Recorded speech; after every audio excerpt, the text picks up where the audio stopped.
মানুষের সঙ্গে মেন হচ্ছে ব্যবহার, আর কিছু না। ব্যবহারই মানুষের পরিচয়। মানুষের ব্যবহারে, দোকান তো বহুত আছে, ব্যবহারে আসে। টাকা মোটামুটি যদি বলি একটা হালকা চিনি, হালকা লিখা, হ্যাঁ। যেমন বলবে তেমন ও বানিয়ে দিবে, খুব ভালো লাগে। কাকার চা এখন মোটামুটি বয়স হয়ে গেছে, এখন উত্তর কলকাতা মানে চায়ের আড্ডা, চা খেতে ভালোবাসে। থেকে ঐতিহ্য আছে, বিকালবেলা হলে সকালবেলা মর্নিং হলেই চায়ের আড্ডাতে, চায়ের আড্ডাটা আমাদের সব থেকে বড় এই পাড়ার মধ্যে আড্ডা গেছি, কাকার পাশে বসি। যে দাদা আপনি বানাবেন, আমি চলে যাচ্ছি, আপনার দেরি হবে, কেউ দাঁড়াতে চায় না। দর্শক, আমি এখন আছি শোভাবাজার আহিরিটোলা চক্ররেল স্টেশনে। স্টেশনের পেছনেই হচ্ছে গঙ্গা নদী, দেখতেই পাচ্ছেন। এদিকে ওয়ান ওয়ে লাইন রেলের, এদিকটা হচ্ছে আপনার বিবাদীবাগ, ইডেন গার্ডেন্স, প্রিন্সেপ ঘাট, খিদিরপুর এবং মাঝেরহাটের দিক। আর এই দিকটা হচ্ছে আপনার বাগবাজার এবং কলকাতা স্টেশনের দিক। এইখান থেকে আমরা কীভাবে শোভাবাজার চক্ররেল স্টেশন থেকে মেট্রো স্টেশনে যাব সেই ছবি আপনাদের দেখাবো। আর যেতে যেতে রাস্তার দুধারে কিছু কলকাতার ঐতিহ্য দেখাবো, উত্তর কলকাতার। স্টেশন থেকে না বেরোলেই এখানে রেলগেট রয়েছে, রেলগেটের একটু পাশেই রয়েছে একটা ছোট্ট বাবার মন্দির, জয় বাবা ভিখারিনাথ। তিনি কি সত্যিই ভিখারি? তিনি তো দেবাদিদেব মহাদেব। এই প্রশ্নটি রইল আপনাদের কাছে, এর উত্তর আপনারাই দেবেন। এই বাবার মন্দিরের পাশেই আছে জগন্নাথ দেবের মন্দির ছোট্ট। এখানে বলরাম দেব, সুভদ্রা দেবী এবং জগন্নাথ দেব রয়েছেন। আর এখানে ঠাকুরমশাই পুজোর কাজ করছেন। পাশের যে গলিটা রয়েছে সবুজ সাইনবোর্ড দেওয়া, এটা হচ্ছে নয়নসুর লেন। এই গলিয়াটা আলাদা ঐতিহ্য আছে, সেটা পরে বলবো। উত্তর কলকাতা মানেই তার এদিক ওদিক গলিতে অলিতে তার ঐতিহ্য। এটা একটা মন্দির, এটা হচ্ছে সাই বাবার মন্দির, এখন বন্ধ, দুপুর 3টে বাজে। এটা হচ্ছে রাজবল্লভী মাতার মন্দির, এটিও 4টের পরে খুলবে। এই যে মন্দিরটি দেখছেন, এটি হচ্ছে শোভাবাজার ভাগবত সমিতি। এই মন্দিরের পর আমার অনেক ভিডিওগ্রাফি করা আছে, বিভিন্ন অনুষ্ঠানে দেখবেন। এখানে নিত্য মানে রোজই ভাগবত পাঠ হয়, যারা শুনতে ইচ্ছুক তারা আসবেন সন্ধ্যেবেলায়। এইটা হচ্ছে পুটে কালীতলা বলে সবাই, এটি একটি বাড়ির মন্দির, কিন্তু এখানে বাইরের লোক এসে, বাইরে ভক্তরা এসে পুজো দিতে পারেন। উত্তরণ লেখা যে গেট দেখছেন, এই গেটের ভেতর দিয়ে গেলে 300 বছরের প্রাচীন একটা গোপাল মন্দির দেখতে পারবেন। এটা হচ্ছে রাধা গোবিন্দ ভবন। এই যে প্রাসাদময় যে বাড়িটি দেখছেন আপনারা, এটি কার বাড়ি জানেন? এটি হচ্ছে বটকৃষ্ণ পালের বাড়ি, অর্থাৎ যার নাম হচ্ছে BK পাল, যার নামে কিন্তু পাশেই একটি পার্ক আছে, সেই বটকৃষ্ণ মহাশয়ের বাড়ি এটি।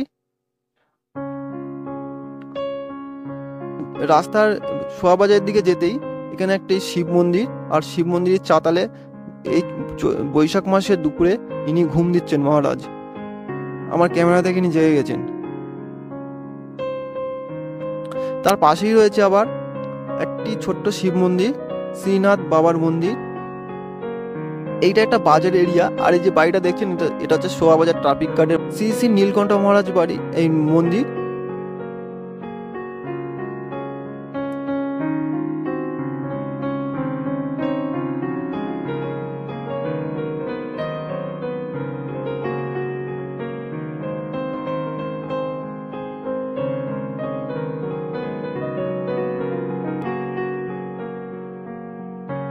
এইটা হচ্ছে শোভাবাজার উপ ডাকঘর। এই যে ডাকঘর, যে বাড়িটি, এটা কিন্তু খুবই সুন্দর একটি বাড়ি।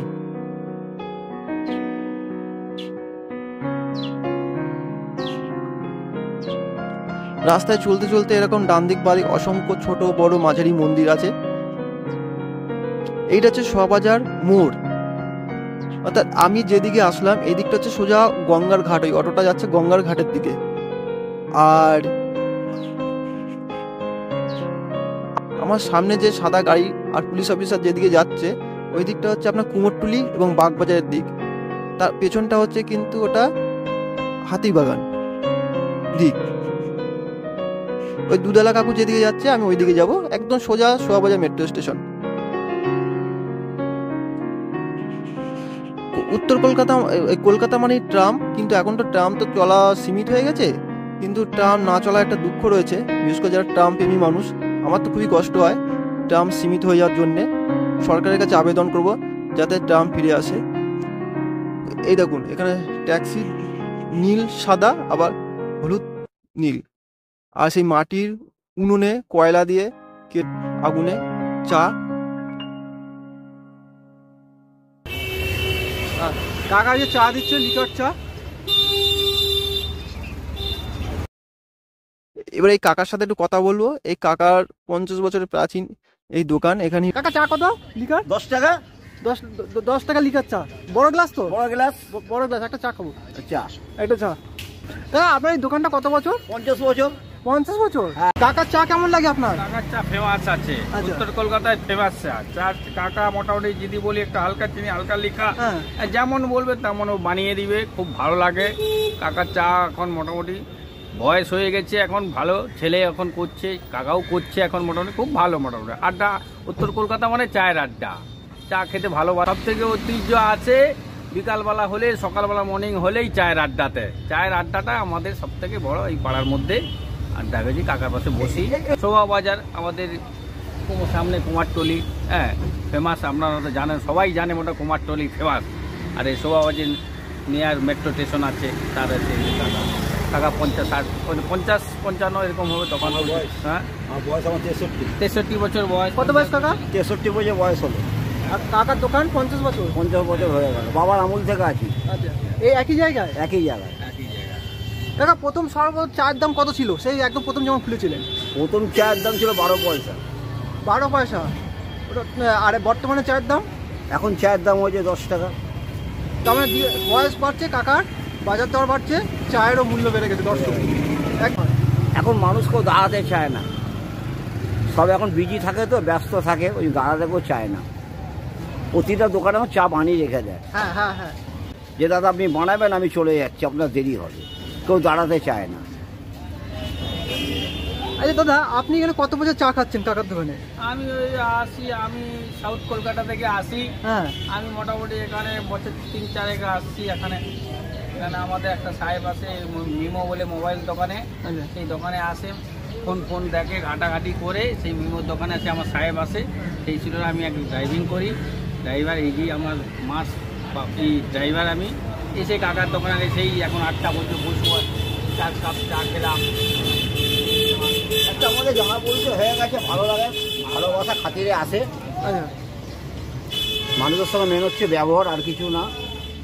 ব্যবহারই মানুষের পরিচয়। মানুষের ব্যবহারে, দোকান তো বহুত আছে, ব্যবহারে আসে। মনীষীদের পদধূলি ধন্য বাড়ি দেখতে পাচ্ছি রাস্তা দিয়ে যেতে যেতে।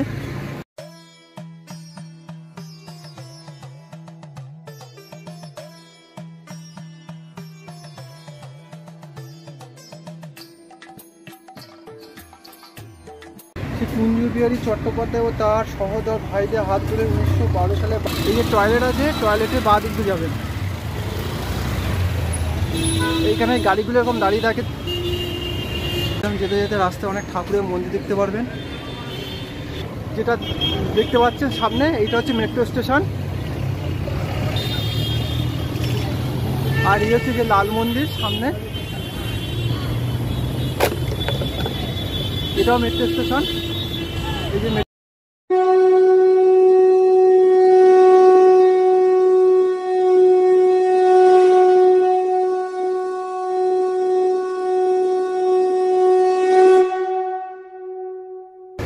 হচ্ছে লাল মন্দির।